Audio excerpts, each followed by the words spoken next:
The afternoon sunlight stretched long over the clean cobblestone streets of the quiet neighborhood. Trees rustled in the gentle breeze. The scent of freshly cut grass lingered in the air, and the chirping of birds echoed from high branches, somewhere in the distance. Charlie strolled beside his dog, Bosco, a large, powerful, calm German shepherd. The leash rested lightly in his hand. There was no need to pull, as Bosco always matched his master's stride. It was a habit, the synchrony of two beings who had survived the harshest lands on Earth together.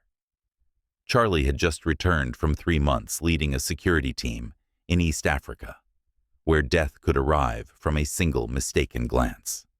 He needed peace at his small home on the city's edge, a simple afternoon, a familiar walk, and his loyal companion by his side. He took a deep breath and lifted his face to the sun. For the first time in many days, everything seemed simple. But Charlie never truly turned off his instincts. His battlefield-hardened ears still picked up the sound of a car engine slowing down at the corner. His eyes, trained to detect threats in war zones, glanced past a second-floor window that had just slammed shut and caught the gaze of a jogger in the distance, an oddly prolonged look. All of it was minor. But no one knew better than Charlie that real danger always begins with the most minor details. And he knew today something wasn't right. Something was forming in the shadows behind him. The black and white patrol car slowly turned onto the street, its engine rumbling softly like a veiled warning. Charlie glanced at it from the corner of his eye. It wasn't unfamiliar. He'd seen thousands of those during his military service. But the vehicle didn't represent order this time. It carried something else: suspicion. The car came to a complete stop beside him. Bosco reacted immediately, ears perked, body slightly tensed, a low growl audible only to Charlie. "Easy," he whispered.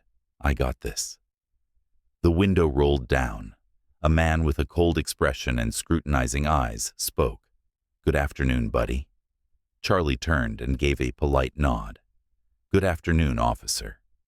The driver was Officer Chavis, and Joey was stepping out from the passenger seat, tall, rigid hand hovering near his belt. They weren't there for pleasantries. "You live around here?" Chavis asked, tone deliberately casual. Charlie answered briefly, "Just a block away." Joey glanced at Bosco. "Big dog. Trained?" Charlie didn't need to look to know those eyes were searching. For a reason. A perceived danger, an excuse to escalate. Fully trained. Obeys commands. Don't attack. Obeys, huh? Or wait until it snaps and lunges at someone. Joey sneered, stepping closer. Bosco growled louder. Charlie gave a slight tug on the leash, a special command signal, and Bosco instantly stood still, though his gaze remained locked on the two men. "Officers," Charlie said calmly, firmly, "I haven't violated any laws. I'm just walking my dog in the neighborhood I live in." Chavis smirked. "Yeah, well, someone reported a man looking suspicious, wandering with a combat dog. We had to check it out." Charlie understood immediately. That suspicious look wasn't about his actions, but his skin color, his soldier's build. The loyal dog is too reminiscent of the military. "ID," Joey barked. "Now." Charlie had the right to refuse, but he also knew these two were itching for a reason to turn a peaceful afternoon into a nightmare. He calmly reached into his jacket, every movement slow and deliberate. Bosco remained silent, but his body was taut like a drawn bowstring. Chavis glanced at the ID, eyes scanning the line. Charles Walker, former Delta Force operative. His eyebrows lifted. Then he gave a dismissive chuckle. "Oh, a war vet, huh? And now you're walking dogs?" Charlie gave a faint smile. "After protecting this country for over a decade, I think I've earned the right." Joey snorted. "Don't think those medals will keep you out of trouble." Charlie looked him straight in the eyes, unafraid, unyielding. "I think the trouble isn't with me. It's riding with you." The air thickened instantly. Chavis stepped closer, fingers brushing the pistol at his hip. Joey's voice dropped low. "You seem tense. Got something to hide?" Charlie knew. This wasn't a routine check. It was a setup. And if he wasn't careful, one wrong growl from Bosco could be enough to make someone open fire. Charlie knew this feeling. Right before the bullets fly, before the screams ring out. It's that moment when the air tightens, when every sense stretches to the edge. When the world slows down, the survival instinct begins counting heartbeats. He had felt it before, in the red-dusted alleys of Kandahar, in the crumbling neighborhoods of Raqqa. And now, bitterly, he felt it right in the neighborhood he called home. Joey stepped closer, his shadow falling over Charlie. Chavez stood at an angle to the right, hand now closer to his gun. His eyes no longer scanned. They were preparing to act. "Hands behind your back," Joey ordered. "Just a safety precaution." Charlie didn't move. "I've done nothing wrong. You've seen my ID. I live here. I've broken no laws." Joey smirked, patience long gone. "Then prove it. Turn around, hands up." Bosco let out a soft hiss, enough for Chavez to glance at him, immediately tightening his grip on the gun. Charlie felt the leash in his hand start to pull taut. Bosco was picking up on his master's signals and responding with the instinct to protect. "Bosco, stay," Charlie said in a low, firm voice. The dog instantly stood at the ready, not attacking, but never breaking eye contact with the two officers. Chavez glanced at Bosco and narrowed his eyes. "If that mutt lunges, I shoot. You hear me?" Charlie lowered his voice, making each word crystal clear. "He's out of the Special Forces unit, but hasn't forgotten how to work. You don't want to test his reflexes." But Joey had already lost his patience. He lunged forward, grabbing Charlie's wrist with sudden force. In an instant, Bosco roared and leaped forward like a living shadow. Everything shattered. Joey drew his gun. Bosco halted just one step before reaching him, body coiled like a steel spring, eyes blazing red with fury. Charlie yanked the leash hard, jerking him back. "Back!" he shouted. "Bosco, stay!" The scene exploded in mere seconds. Shouts, guns drawn, Bosco's growl. A flash flared from Chavez's barrel. Bang! Charlie felt the leash in his hand jerk violently. Bosco let out a deep guttural whimper. Then, his heavy body collapsed onto the pavement. Everything fell silent. No more cars, no more breeze, no more birds on the rooftops. Only Charlie's heavy breathing remained, and the sound of Bosco's claws, scraping faintly against the pavement, as if trying to rise one last time. Charlie dropped to his knees, cradling the bleeding body of his dog. Hot blood soaked into his hands, his shirt, and his heart. "Bosco, no, you're okay. Look at me." Bosco gasped, his loyal eyes locked onto Charlie's, as if apologizing, as if awaiting a final command. Chavez stood there, guns still aimed at them, a smug curl on his lips. "Big dog. Uncontrollable. I warned you." Charlie heard nothing anymore. Everything inside him detonated. Loyalty had just died in his arms, and the two men with guns before him showed not a shred of remorse. He had buried comrades in the scorching sands of war zones, but never before had he buried a piece of his soul like this. Charlie didn't scream. He didn't lunge at them. He just looked, a look that neither Joey nor Chavez would ever forget, not because it was frightening, but because within it, there was nothing human left. No pain, no tears, just the silence before the storm. Joey raised his gun, still not lowering the barrel. He was trembling. His hand shook. He didn't know why.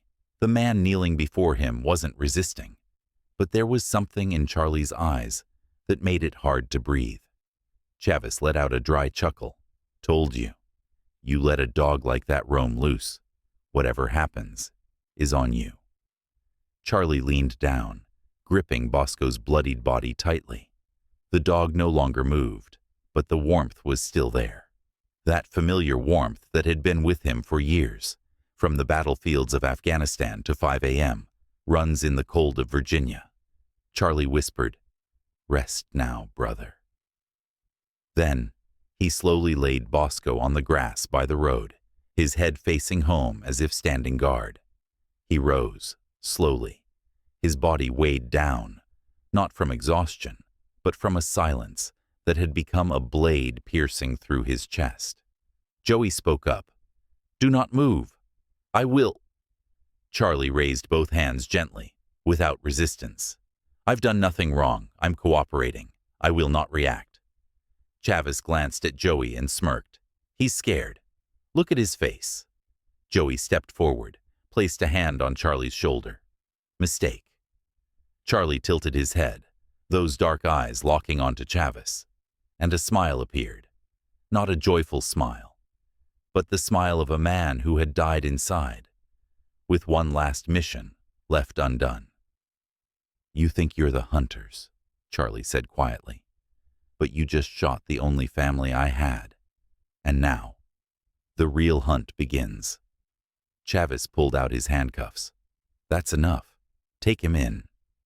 Charlie didn't resist. They cuffed him and forced his head down onto the hood of the patrol car. Bosco lay just a few steps away, the evening light reflecting off his dark fur, turning the whole street into a battlefield. Chavis whispered into Charlie's ear, "You think being Delta Force makes me scared of you? Out here, we are the law." Charlie didn't respond, but his eyes were fixed on the sign in front of the house, where the security camera was recording, capturing every word, every move. The East Point precinct was small, old, and damp. It wasn't big enough to hide the rot festering beneath the surface of discipline, and tonight it had locked up the wrong man. Charlie was shoved into the holding room, hands still cuffed, dried blood on his sleeves and wrists from where the metal bit in too tightly. He didn't resist. He sat on the old wooden bench, eyes closed as if meditating. But inside his mind, there was no peace. Only maps, plans, step by step, every name, every detail. Let them think you're broken. Then from the shadows, one by one, they'll fall. Outside, Chavis and Joey laughed like they had just won some power game. Joey nudged Chavis with a smirk. This would be a real mess if it got out. Chavis chuckled, bumping him back. Get out how? No cameras, no witnesses. Who is he anyway? Just a washed-up soldier and his crazy dog. But they were wrong. Charlie didn't need witnesses.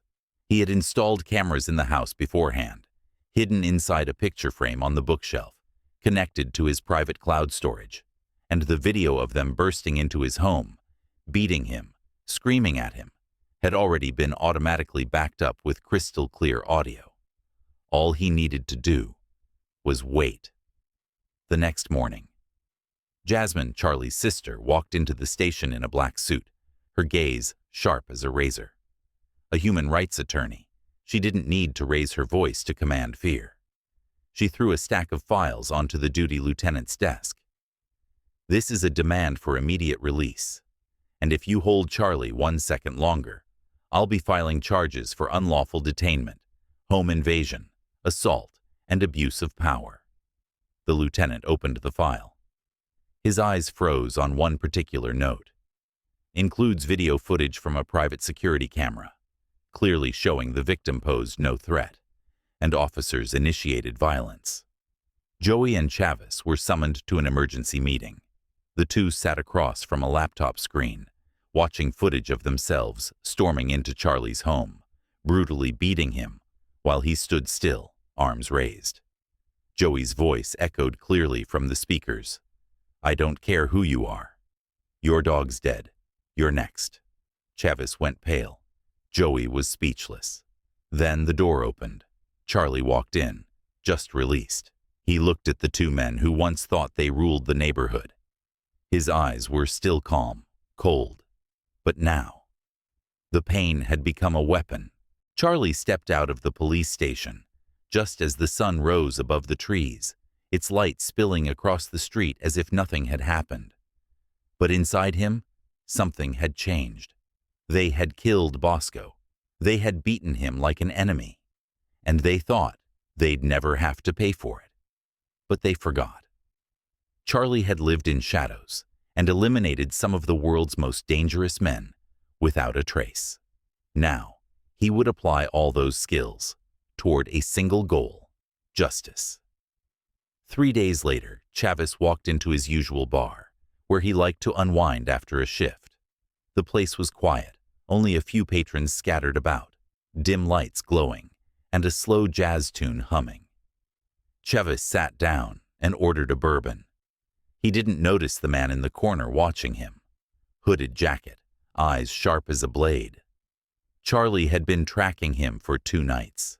He knew Chavis's shift schedule, knew the man usually had a few drinks before heading out back to the parking lot, where there were no cameras and very little light. Perfect. 10:16 p.m. Chavis stumbled out the back door, muttering curses under his breath. He bent over to dig out his car keys. Wham! A blow to the ribs dropped him instantly. Before he could even look up, a hand grabbed his collar, slamming his face against the wall. A voice growled right next to his ear. Bosco wasn't armed. So why did you shoot him? Chavis froze. He struggled, but the grip tightened. His eyes darted, trying to identify his attacker, but all he saw were 2 cold, lifeless eyes. Charlie hissed. I've protected people you couldn't even imagine standing beside. And now, I'll make you relive the fear you forced on your victims. The next punch landed square in his gut. Then a joint lock dropped him to the concrete, choking, blood seeping from his lips. Charlie didn't kill him. He left him lying there, bloodied face, ribs aching, heart pounding in terror, and vanished like a ghost. The next morning, police found Chavis in the alley, bruised, cracked ribs, psychologically shaken. He only said one thing. He knows everything. Joey heard the news in the station office. His coffee cup slipped from his hand and shattered on the floor. Who is he? What does he want? I'm being hunted. What Joey didn't know was that Charlie was still watching, and he hadn't even truly started yet. Joey stood in front of the bathroom mirror at the precinct, water trickling from the faucet. He looked into his own eyes, and for the first time in years, he saw fear. Chavis had been taken down. No evidence, no witnesses. But in Joey's gut, he knew. The attacker knew too much. I knew what they had done. And Joey knew. There was only one man with enough reason, enough skill, and enough rage to do this. Charlie. Joey started carrying his gun even off duty. No more stopping by the bar after work. No more peaceful sleep. Guilt and fear. An unforgiving pair of twins. He dreamt of Bosco's growl. Dreamt of Charlie's eyes. Not filled with rage, but a terrifying, icy calm. 1 week later, Joey received an anonymous message. Tonight. Basement garage. Alone. Not because you have a choice, but because you made it. The moment you pulled that trigger. He dropped the phone, face pale as ash. 10 p.m. A deserted parking garage. Joey strolled, each step heavy, one hand gripping his gun tightly. The flickering fluorescent lights cast distorted, ghostly shadows. Show yourself. I know you're here, he shouted, voice trembling. No answer. Slam. The door behind him shut abruptly. Joey spun, drawing his weapon. Footsteps echoed from the darkness. A voice followed, calm and deadly. Bosco didn't fight back. He just stood between me and your gun. And you killed him. Charlie emerged from the shadows. A long black coat draped over him, eyes burning. But his voice was ice cold. Joey pointed the gun, his fingers shaking on the trigger. I'll shoot. Charlie didn't blink. Then shoot, Joey. I'm right here. No armor, no weapon. You can kill me, like you did an innocent dog. Joey looked into Charlie's eyes and realized he couldn't. He couldn't pull the trigger on someone staring straight into his soul with such pure, unfiltered contempt. Charlie stepped closer. Joey fired. Click. Empty panic. Joey scrambled to reload the magazine. Too late. Charlie struck. First punch, to the jaw. Second, to the gut. Third was the fury of years of humiliation, injustice, and loss. Joey collapsed onto the floor, nose bleeding, eyes wide with shock. Charlie knelt beside him and whispered, "You think death is the end?" "No, Joey. I want you to live. And remember this moment. The moment the dog you looked down on became the reason you lost everything." Charlie stood up, leaving Joey behind, broken, humiliated, and more terrified than ever.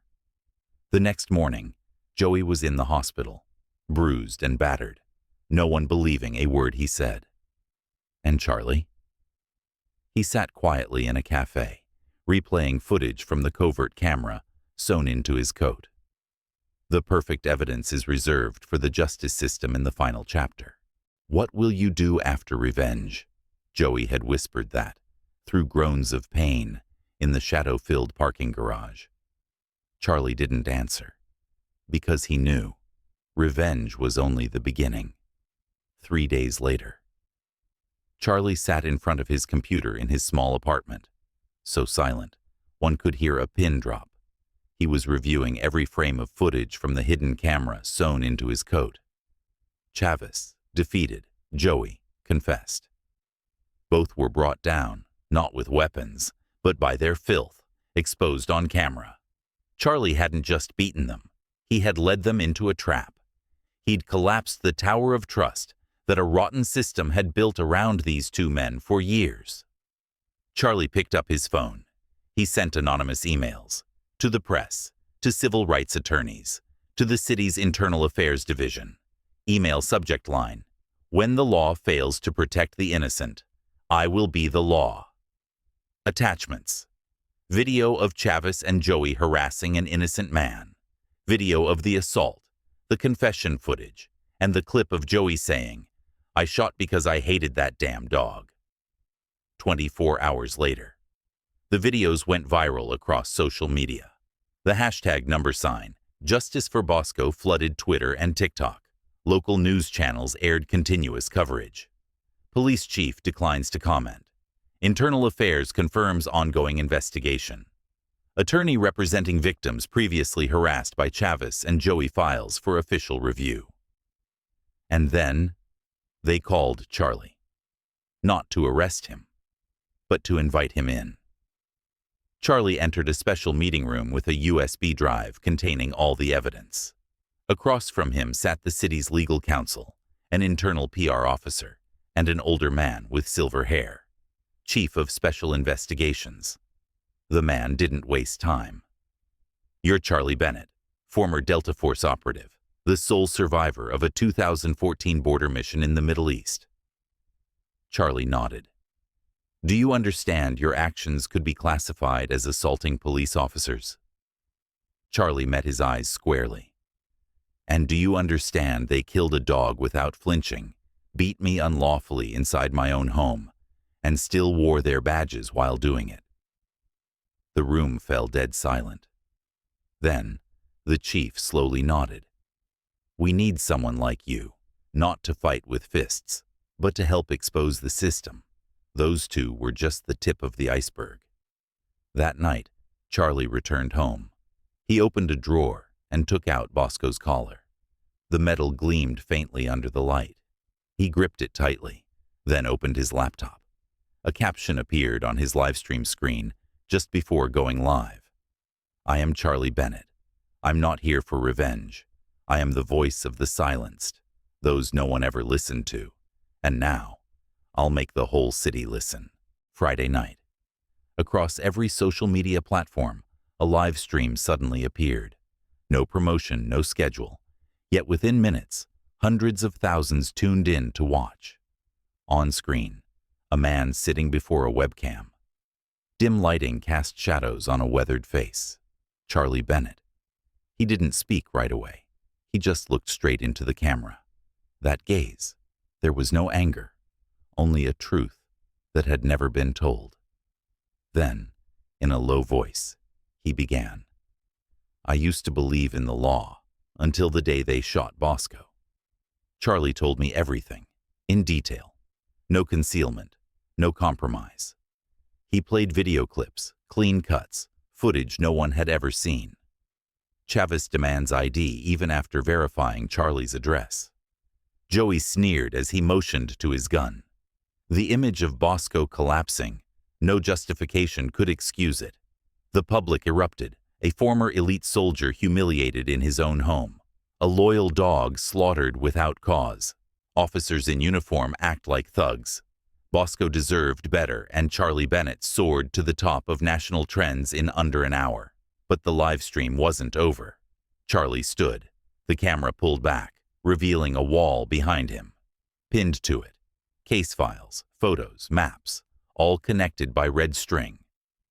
He had gathered everything on Chavez, Joey, and the corrupt police network behind them. I'm not the only one they've wronged. I'm just the only one with the skills, the will, and the pain to drag them into the light. Then he turned to the camera once more. I'm not calling for violence. I'm calling for awakening. And if you think I'm afraid to speak up, go ahead. Try to find me. I'm not hiding. The city's police department was shaken. The PR office spiraled into crisis mode. Calls from media, news stations, and human rights organizations poured in like a storm. Charlie had just become the spark of a citywide uprising. Protesters flooded the streets with Bosco's face printed on their shirts. Independent legal groups demanded a review of dozens of cases tied to Chavez and Joey. The city council was forced to call an emergency session. And in a hidden conference room, the chief of special investigations whispered to his assistant, "He didn't just expose two dirty cops. He's paving the way for a full-scale reform. And the scariest part? He's doing it alone, and still shaking the whole damn system." Federal court. Preliminary hearing. Outside, the line stretched for hundreds of meters. Inside, every seat was filled. No one wanted to miss this moment, when Charlie Bennett officially stepped into the final battlefield. Chavez and Joey sat beside their attorneys. Both wore suits, trying to appear composed, but the signs of unease were clear. Chavez kept glancing at the courtroom door. Joey clenched his hands, eyes flickering in panic every time a camera clicked. The door opened. Charlie entered. He wasn't wearing a suit, no robe, no insignia, just a simple blue shirt and a small framed photo of Bosco in his hand. Silence fell as he approached the witness stand. The entire courtroom seemed to hold its breath. Prosecutor: "Mr. Charlie Bennett, are you ready to be sworn in?" Charlie: "I've been ready since the day they killed Bosco." The testimony began. Charlie didn't just recount that fateful afternoon. He led the courtroom deeper, layer by layer.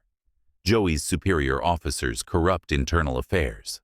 Citizen complaints that had been wiped clean. He presented original, unaltered copies. Hidden home surveillance. Clear footage of the officers violating his rights, frame by undeniable frame. The defense attorney objected, "Your Honor, this is emotion, not evidence." Judge: "No. This is truth. Truth this system has ignored for years." Charlie remained composed, but his eyes commanded silence. He didn't shout. He didn't blame me. "I didn't come here for revenge. I came to say this. This wasn't the first time, and it won't be the last if we keep staying silent." The transcript from the hearing became the most shared document of the day. Major headlines exploded across the media. Charlie Bennett, the voice that can't be silenced. Two officers face the rising tide of justice. For the first time in their lives, Chavez and Joey were no longer the interrogators. They were the ones being scrutinized. Every time Charlie looked at them, they couldn't meet his gaze, not out of fear, but shame. The judge declared, "The hearing will resume tomorrow with formal charges.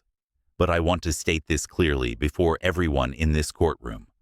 What Mr. Bennett has presented here today is more than an accusation. It is grounds to reopen an entire system. Sentencing day." The sky was gray, with no rain, but people whispered to each other. The heavens are holding back their tears. For Charlie Bennett. Outside the courthouse, thousands gathered. In their hands were pictures of Bosco, with the words, "Justice for Bosco, justice for us all." Inside, this was no longer a mere trial. It was a historic moment. Charlie sat quietly, emotionless. Chavis was sweating. Joey looked pale. The panel of judges returned. The presiding judge's voice was not loud, but it struck like thunder. With irrefutable evidence, with unwavering testimony, with the weight of truth, the court sentences Gregory Chavis and Anthony Joey, 25 years in prison, each. No parole, no reduction. The courtroom fell silent for a second, then erupted. Not with cheering, but with relief, in exhales, in tears, not joy. But a burden finally lifted. Charlie didn't smile. He bowed his head and placed Bosco's framed photo on the table before him. "We're done now, old friend," he whispered. Behind the curtain, a young officer, once intimidated by Joey, raised his hand in a silent salute, not by police protocol, but like a soldier salutes a commander he respects. A few days later, Charlie returned to the cemetery. Bosco's resting place was covered in flowers, from strangers, from the community, from children and veterans alike.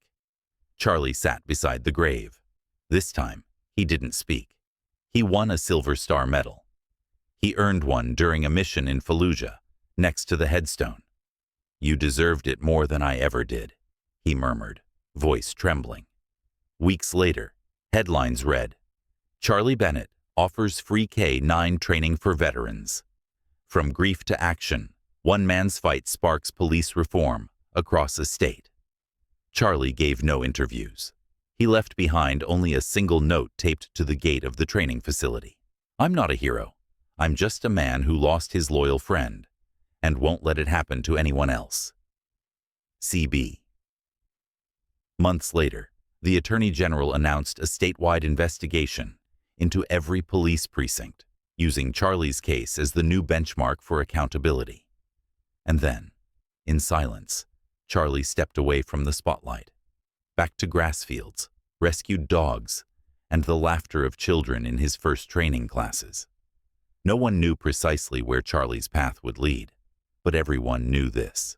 From that day forward, no one dared underestimate the quiet footsteps on a sidewalk, beside a gentle German shepherd. Because one day, that might be Charlie Bennett.